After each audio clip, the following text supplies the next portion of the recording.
이 시간도 성삼일체 하나님께서 여러분과 함께 하심으로 삼위일체 하나님의 깊고도 놀라운 뜻을 깨닫게 된 은혜가 있으시길 바랍니다. 현월TV에서는 목요일에 격주로 목요 강설을 진행합니다. 원래대로라면 지난 시간에 강설을 해야 했지만 사정상 그렇게 하지 못했습니다. 여러분 양해해 주시고요.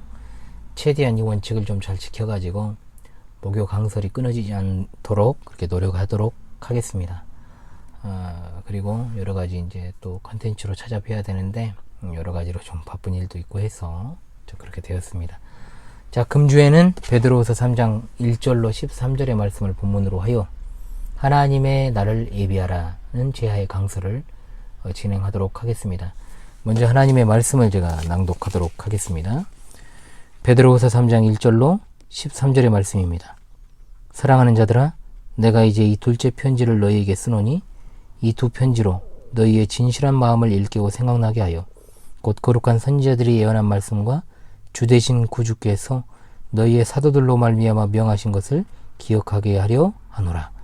먼저 이것을 알지니 말세에 조롱하는 자들이 와서 자기의 정욕을 따라 행하며 조롱하여 이르되 주께서 강림하신다는 약속이 어디 있느냐? 조상들이 잔 후로부터 만물이 처음 창조될 때와 같이 그냥 있다 하니 이는 하늘이 예적부터 있는 것과 땅이 물에서 나와 물로 성립된 것도 하나님의 말씀으로 된 것을 그들이 일부러 잊으려 함이로다. 이로 말미암아 그때의 세상은 물이 넘침으로 멸망하였으되 이제 하늘과 땅은 그 동일한 말씀으로 불사르기 위하여 보호하신 바 되어 경건하지 아니한 사람들의 심판과 멸망의 날까지 보존하여 두신 것이니라. 사랑하는 자들아, 주께는 하루가 천년 같고 천년이 하루 같다는 이 한 가지를 잊지 말라.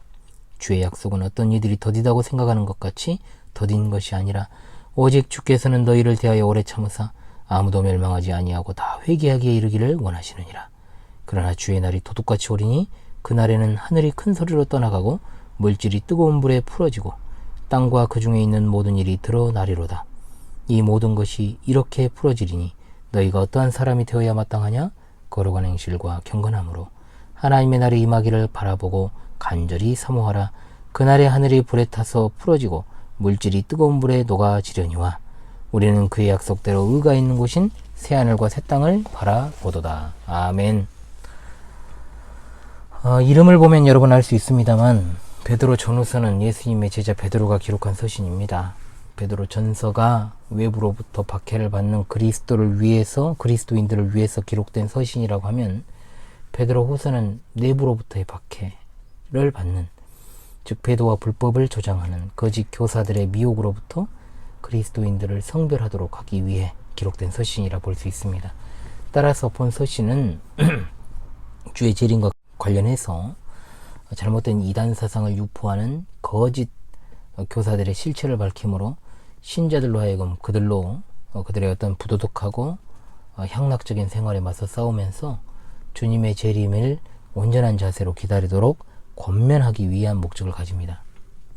특별히 본서 이제 3장, 이것이 이제 말세에 나타날 적그리스도가 하나님을 대적하고 성도들을 핍박할 때 흔들리지 않도록 하기 위해서 그리스도의 재림의 확실성과 그 임박성을 강조하여 성도들에게 주의 재림에 대한 소망 가운데 거할 것, 믿음에 굳게 서서 미혹과 핍박을 이겨낼 것을 권면하고 있습니다.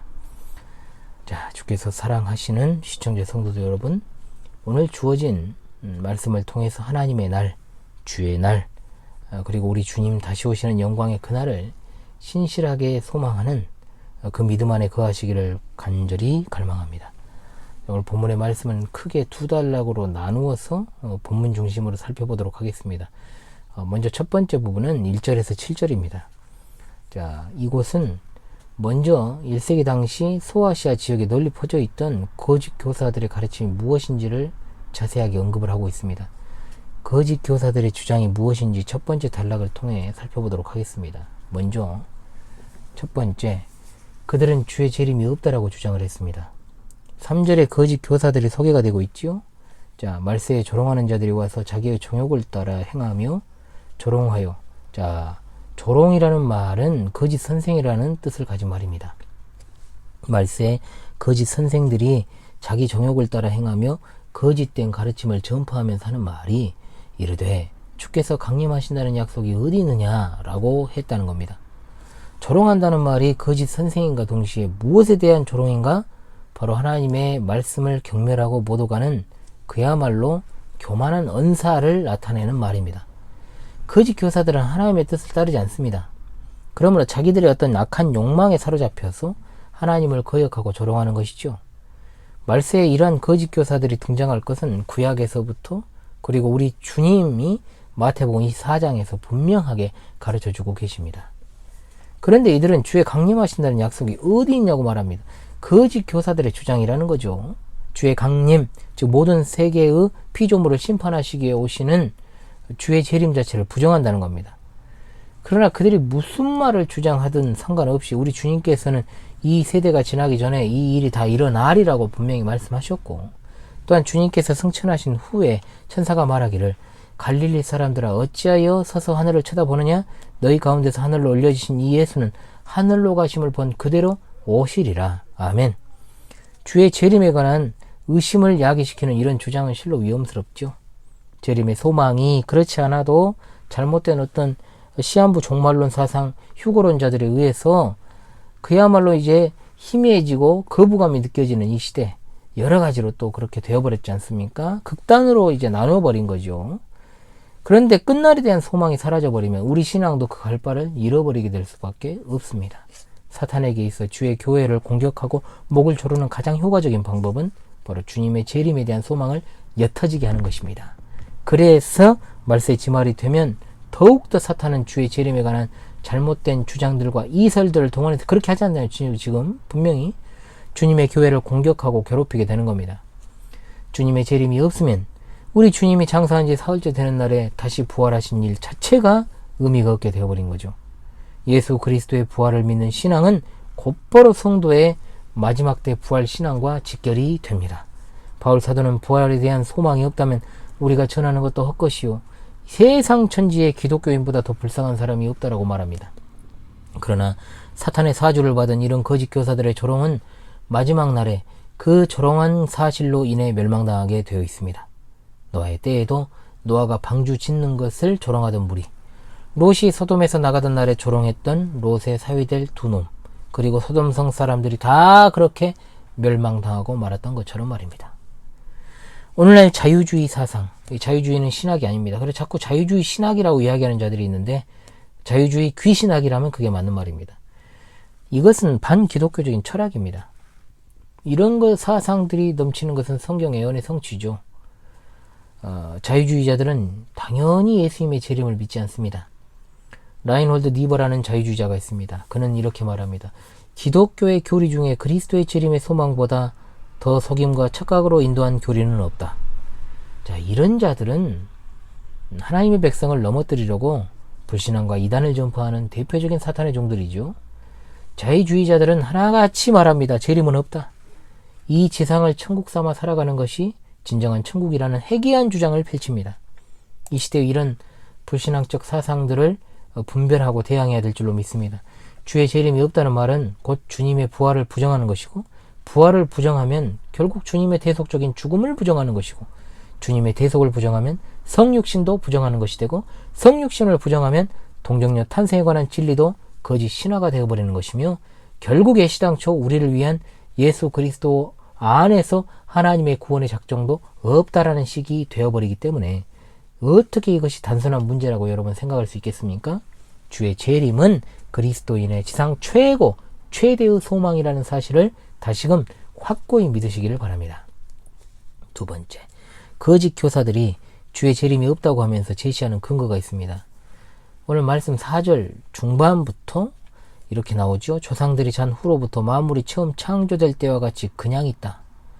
여기 나오는 조상들은 여러분 누구를 가리키는 것일까요? 당연히 이 당시에는 구약의 조상들을 가리키는 말로 봐야 되죠.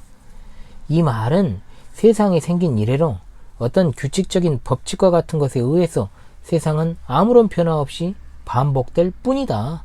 그러므로 그리스도의 재림과 관련한 종말에 있을 징조들도 없고 그저 그렇게 흘러가고 있으니 재림과 같은 일은 있을 리 만무하다, 이 말이에요.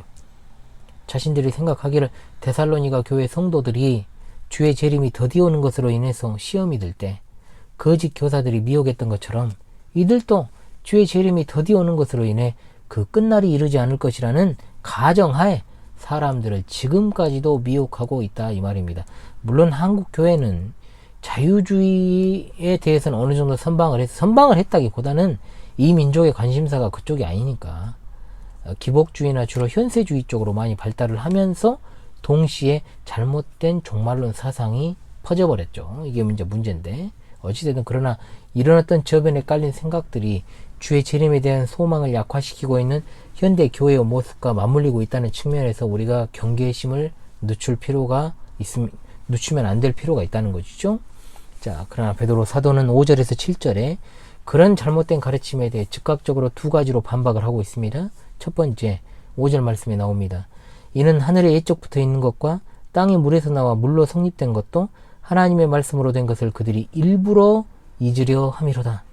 베드로는 하늘과 땅의 예적부터 있는 것은 하나님의 말씀으로 되었다라는 것을 상기시키고 있습니다. 창세기 1장에 기록되어 있는 대로 하나님께서는 하늘과 땅과 그 가운데 모든 것을 그의 말씀으로 창조하셨습니다. 창세기 1장 9절 하나님이 이르시되 물 가운데에 궁창이 있어 물과 물로 나뉘라 하시고, 자, 땅이 물에서 나와 물로 성립한 것이라는 말이 여기서 나온 겁니다, 여러분. 하나님의 명령으로 세상을 창조하셨다라는 것은 자연의 질서가 그 자체로 충분하고 변하지 않는다? 거짓 교사들의 주장에 대한 반증입니다. 세상은 그 자체로 충분하고 변하지 않는 것이 아니라 하나님의 명령에 의해서 돌아가고 있는 것입니다.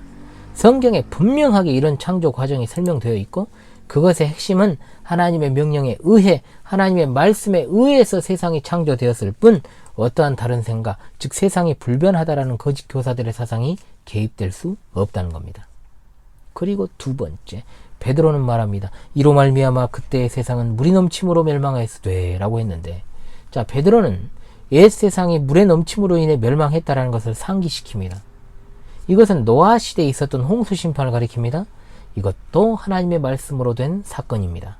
하나님께서 노아에게 땅에 강포가 가득하므로 홍수를 일으켜 멸할 것을 선언하셨습니다. 하나님께서는 그 말씀대로 홍수 심판을 세상에 내리셨습니다. 하나님께서 홍수 심판을 내리신 것은 세상이 불변하다라는 거짓 교사들의 주장에 대한 반증입니다. 홍수로 심판하신 사건은 하나님께서 온 세상을 다스리시며 섭리하신다는 사실과 그리스도께서 재림하셔서 심판하실 것을 분명히 예표하는 사건입니다.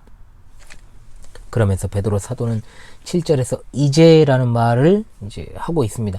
이제라고 하는 연결사는 전후 문맥입니다. 즉 현재의 하늘과 땅과 재림 후에 전개될 13절에 나오는 새하늘과 새 땅의 대조를 나타내고 있습니다. 미래에 있을 심판에는 현재의 하늘과 땅이 불살라지고 새하늘과 새 땅이 약속이 된다라는 것이죠. 자, 세상을 창조하시고 물로 심판을 행하신 하나님의 말씀이 미래에 현재의 하늘과 땅을 심판하실 것임을 여러분 믿으시기 바랍니다. 심판의 방법이 여기 나오지 않습니까? 바로 불사름입니다. 불사르기 위하여 라는 말은 불에 의한 세상의 심판을 의미합니다. 하나님께서 물로 심판하실 때 경건하지 않은 자들만 심판하시고 하늘과 땅을 남겨두신 것은 미래에 있을 불에 의한 심판을 위해서 남겨두신 겁니다. 이와 같이 하나님의 작정하신 심판이 있을 미래는 바로 예수 그리스도께서 재림하시는 때입니다. 현재는 아무런 변화가 없어 보일지라도 이는 그저 불심판이 유보된 것일 뿐이죠. 그러므로 자신의 정욕을 좇으며 조롱하는 자들이 일부러 하나님의 약속을 잊으려고 한다고 할지라도 끝내는 멸망의 심판을 받게 된다라는 겁니다. 하나님을 모르는 자들과 우리 주 예수의 복음에 순종하지 않는 자들에게 형벌을 내리신다라고 데살로니가후서 1장 8절에 말씀하고, 우리 주님께서는 마태복음 25장 41절에 또 왼편에 있는 자들에게 이르시되 저주를 받은 자들아 나를 떠나 마귀와 그 사자들을 위하여 예비된 영원한 불에 들어가라고 하셨습니다. 또한 46절에 말씀하시기를 그들은 영벌에 의인들은 영생에 들어가리라 하시니라. 아멘. 시청자 여러분, 우리가 과거에 있었던 사건들을 통해서 하나님의 능력과 그분의 신실하심을 믿는다면 미래의 마지막 불심판의 경고를 믿는 일에 있어서 아무런 어려움이 없습니다. 그러나 거짓 교사들은 어떻습니까? 이 모든 사실들을 고의로 일부러 잊으려고 한다는 것이죠. 그들은 하나님의 말씀과 그의 능력을 의도적으로 부정하는 자들입니다. 그러나 우리는 하나님의 말씀 그대로 믿어야 될 줄로 압니다. 주 예수 그리스도의 재림을 확신하고 간절히 소망하시기 바랍니다. 성경의 모든 기록을 다 믿어도 주의 재림을 믿지 않는다? 이런 일도 없겠지만 다 믿지 않는 것과 같다라는 것이죠. 성경에 기록된 것 어느 한 가지라도 부정하는 건 성경의 모든 기록을 부정하는 것과 같습니다. 자, 거짓 교사들과 그를 따르는 자들에게 임할 심판을 언급한 후에 베드로 사도는 이 서신에 사랑하는 독자들을 위해서 두 번째 단락 8절로 13절에서 그리스도의 재림이 지연되는 것과 관련하여 절대로 거짓 교사들의 미혹에 빠지지 말 것을 사랑으로 권면하고 있습니다. 첫 번째, 시편 90편 4절을 인용합니다. 하나님의 시간 개념에 관한 것입니다. 주의 목전에는 천년이 지나간 어제 같으며 밤의 한순간 같을 뿐입니다. 아멘. 주께는 하루가 천년 같고 천년이 하루 같다는 이 한 가지를 잊지 말라. 현재도 많은 사람이 오해합니다. 우리 주님의 재림의 약속이 있은 지 벌써 2000년이나 지났지 않냐. 그러면 재림이 지연돼도 너무 지연된 것이 아니냐. 그러나 시편 기자의 고백과 베드로 사도의 이 말씀 한마디 앞에서 1세기의 독자든 21세기를 살아가는 우리든 상관없이 고개를 숙이게 돼 있어. 어떻게 해요? 주님께는 하루가 천년 같고 천년이 하루 같다. 우리들은 시간에 종속되는 존재입니다. 한 해가 바뀔 때쯤 되면은 사실 그러잖아요. 우리가 아유 한 살을 또 먹네 하면서 생각하면서 시간에 의해서 사람을 측정합니다. 나이를 먹어간다는 말은 자동차 연식이 몇 년이냐는 말과 똑같죠. 하나님 앞에서 90을 먹은 노인이든 이제 막 태어난 아이건 하나의 영혼일 뿐이에요. 우리의 짧은 생각으로 젊은 사람들이나 어린이가 죽으면 아깝고 늙은 사람들이 죽으면 호상이네 어쩌네 이렇게 말하지만 하나님 앞에서는요 한 영혼이 천국 가고 지옥 가는 문제인 것입니다. 하나님께 드려질 한 영혼으로 생각하지 않으면 우리도 모르게 나이로 사람을 판가름하는 그런 일이 발생하는데 지금 딱 보십시오.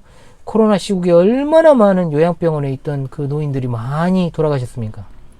응? 그런 죽음들에 대해서 너무나도 우리가 정말로 무감각하죠. 정말 세상이 웃기게 돌아가고 있습니다. 우리도 모르게 나이로 사람을 판가름하면 안 되는 겁니다. 하나님의 말씀 앞에서 인간이 시간에 의해 종속되어 살아간다는 것이 정말 얼마나 뜬구름 같은 이야기인지 고개가 저절로 숙여지는 거예요. 하나님께는 과거와 미래가 없습니다. 모든 일이 현재입니다. 시간의 길고 짧음도 없습니다. 시간과 공간을 창조하신 이가 하나님이시니까요. 하나님께는 천년이 아니 창세 이후에 수천 년의 시간이 그저 하루와 같습니다. 그러므로 주의 재림이 지연된다는 식의 그런 생각은 그야말로 우리 인간의 한정적인 잣대라는 겁니다. 하나님의 영원하신 잣대로 우리가 판단할 수 있기를 바랍니다. 그렇다면 우리가 나이를 한 살 더 먹는 것 이것에 대해서 우리가 무슨 생각할 필요가 없죠. 젊은 것 자랑할 것 하나 없어요. 늙은 것 슬퍼할 필요 없습니다. 그러잖아요. 물론 우리 성숙하신 시청자 성도들께서는 그런 게 없으시겠지만 어찌되었든 간에 우리가 지금 이 모습으로 새하늘과 새 땅에서 살아가게 될 것이라는 착각은 하지 않으시지요? 시간의 틀에 갇혀있는 인간의 사고방식으로 어떻게 영원한 나라를 우리가 상상조차 할 수 있겠습니까? 우리는 오로지 그날을 기다리면서 하나님의 잣대로 판단을 하고 또한 주어진 현실에 충실해야 될 줄로 믿습니다. 매 순간이 처음인 것처럼 그리고 매 순간이 마지막인 것처럼 살아가는 것. 그것이 바로 영원한 하나님 나라의 잣대로 살아가는 성도의 삶인 줄로 믿습니다. 아멘. 그리고 둘째로 베드로 사도는 주님의 약속은 결코 더디지 않다라고 말합니다. 주의 약속은 어떤 이들이 더디다고 생각하는 것까지 더딘 것이 아니라 하나님의 시간 개념이 시간에 종속되어 살아가는 인간과는 완전히 다르다라는 것을 말하고 여기 어떤 이들은 앞선 주의 재림이 없다라고 가르치는 이 조롱하는 자들, 이 거짓 교사들을 가리키는 겁니다. 이들은 자꾸 주의 재림에 대한 약속이 더디다. 그러나 그 이유에 대해서 설명을 바로 합니다.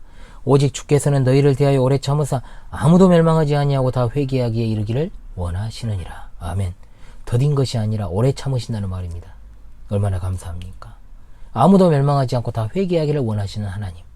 이 말씀을 넓게 적용을 하게 된다면 모든 사람을 향한 하나님의 일반적인 의지를 나타내신 것으로 볼 수 있지만 나중에 해설을 또 하겠습니다. 엄밀히 말하면 하나님이 택하신 모든 사람에 대한 하나님의 의지를 가리키는 것입니다. 바로 그들은 현재 세상에 살고 있거나 장차 출생할 자들 가운데 하나님께서 구원하기를 원하시는 모든 사람을 가리키고 있다는 것이죠. 하나님께서는 그들이 회개하여 모두 구원받기 원하십니다. 재림이 지연되는 것처럼 보여도 그것은 막연하게 그렇게 언젠가는 오시겠지가 아니라 오래 참으시는 하나님의 은혜라는 겁니다. 여러분, 이것이 분명한 성경의 가르침입니다. 그러므로 하나님께서 우리에게 이렇게 긴 기회를 주셨으니 자, 더욱더 불신자들에게 하나님의 구원의 기회를 알려야 되는 겁니다. 신자인 우리들은 그리스도 안에서 더욱더 거룩한 삶을 살아가야 될 줄로 믿습니다. 하지만 더디 오신다는 것의 이유를 말하고, 또한 우리가 이 말씀을 듣고 깨어있지 못하면 안 되기 때문에 베드로 사도를 통해서 우리 하나님께서 경고를 주십니다. 그러나 주의 날이 어떻게 온다? 도둑같이 오리니.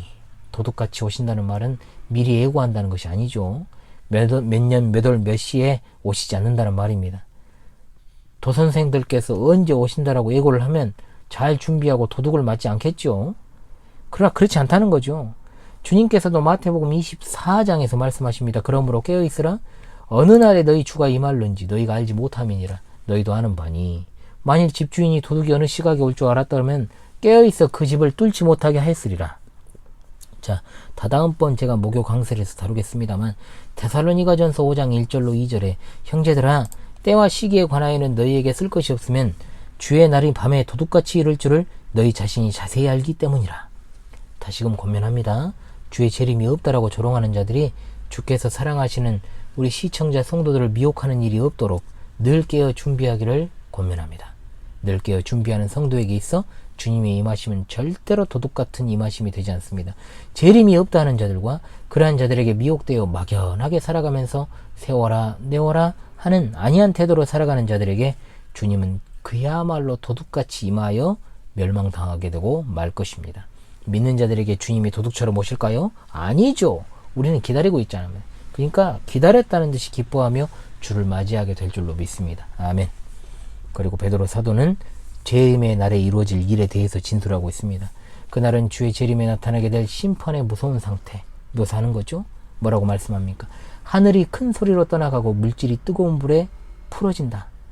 큰 소리에 해당하는 원어는 강풍이나 강한 물살 혹은 화살들이 휙휙하고 날아가 있는 소리를 이제 묘사하는 단어입니다. 여기서는 세상이 파멸되거나 진멸이 될 때 나타나는 소리를 의미하는데, 물질이 뜨거운 불에 풀어진다라고 했는데 물질이란 말은 원소들을 가리키는 말입니다. 이 세상을 구성하는 기본적 요소들을 말하는 거죠. 땅과 그 중에 있는 모든 것이 불타버릴 것을 말합니다. 자, 이것을 오해해가지고 하나님께서 이 지구를 갖다가 없애버리는 것으로 생각해서는 안 되고 용해시키는 것을 말합니다. 왜 태워버린다라고 말씀을 하셨을까요? 이 세상에 존재하는 어떤 것도 천국에는 존재하지 않기 때문에 그렇습니다. 아니, 존재할 수 없습니다. 그 이유가 뭡니까? 이 세상에 존재하는 모든 피조물들은 부활체의 몸이 살기에는 부적합하니까. 그래서 하나님께서 이 세상을 하나님께서 불로 태우시는 겁니다.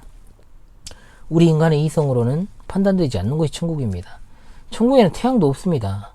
사계절도 없습니다. 더위와 추위도 없어요. 그러니까 고통으로 눈물을 흘리는 일도 없지요. 질병이나 아픔도 없습니다.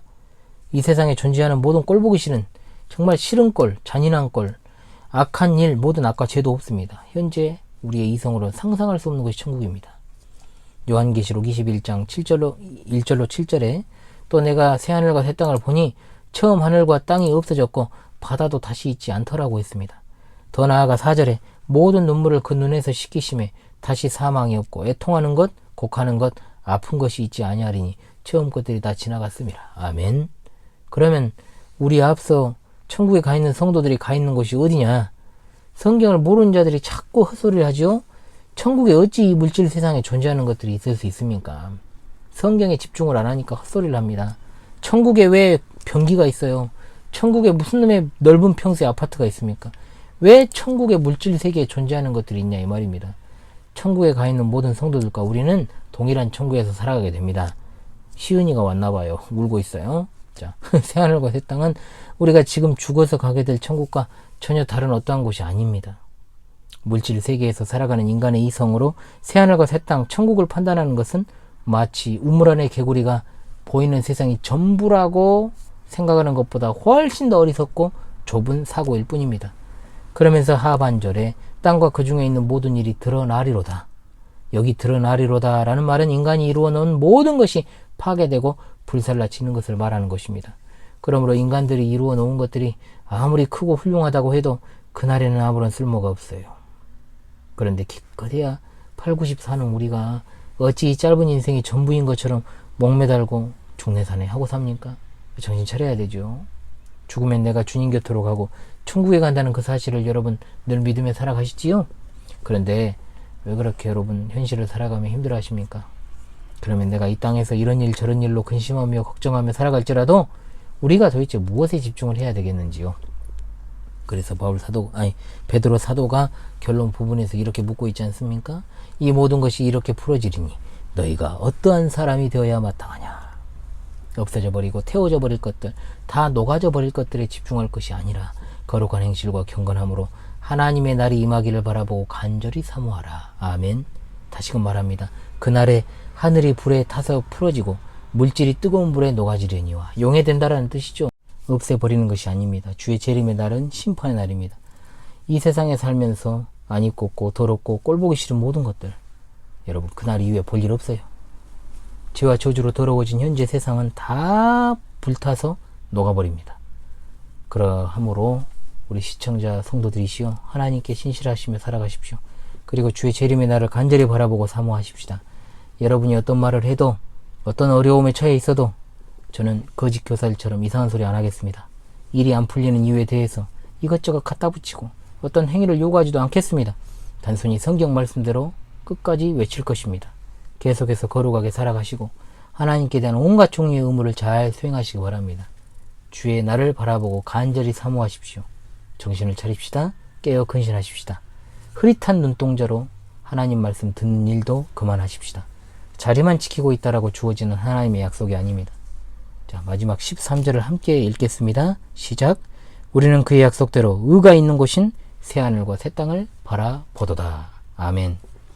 요한계시록 21장 5절.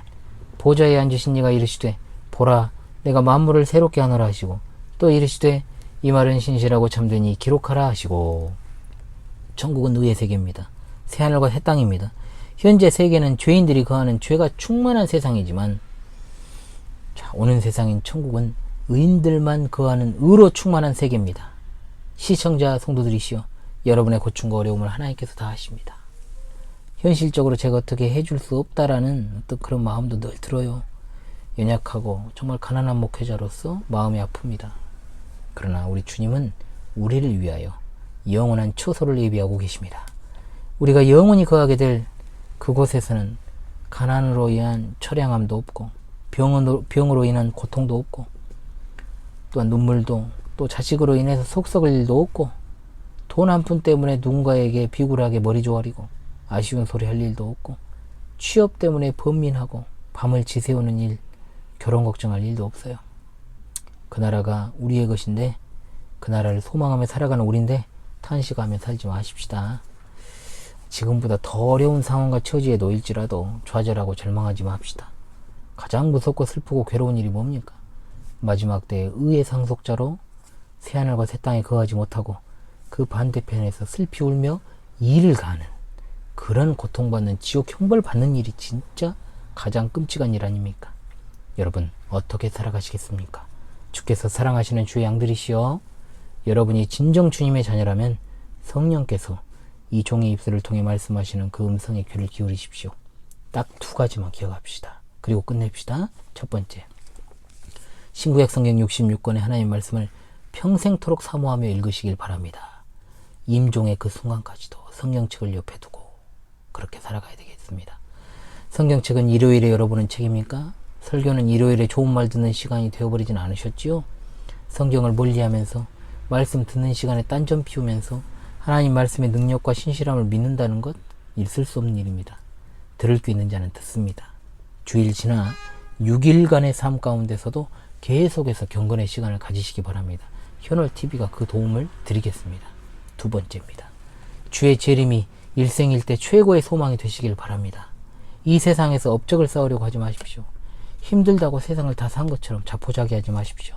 마지막 심판의 날 죄악된 세상이 다 불타 없어지고 새하늘과 새 땅에는 죄인들이 들어가지 못하는데 구원받은 성도들, 적어도 이 지상에서 참된 교회에 출석하면서 구원받은 성도로 살아가는 여러분이 멸망할 세상의 전부인 것처럼 당장 힘든 일이 내 앞에 펼쳐진다 하여 세상이 무너진 것처럼 살아가지 마시고요. 영원한 천국에 속한 분들답게 계속해서 거룩하고 경건하게 품격 있게 살아가시는 여러분 되시기를 바랍니다. 오늘 주어진 하루가 나의 마지막 날인 것처럼 꼭 살아가시기를 바라겠습니다. 자, 마무리하도록 하겠습니다. 우리 주님 곧 오십니다. 할렐루야, 아멘.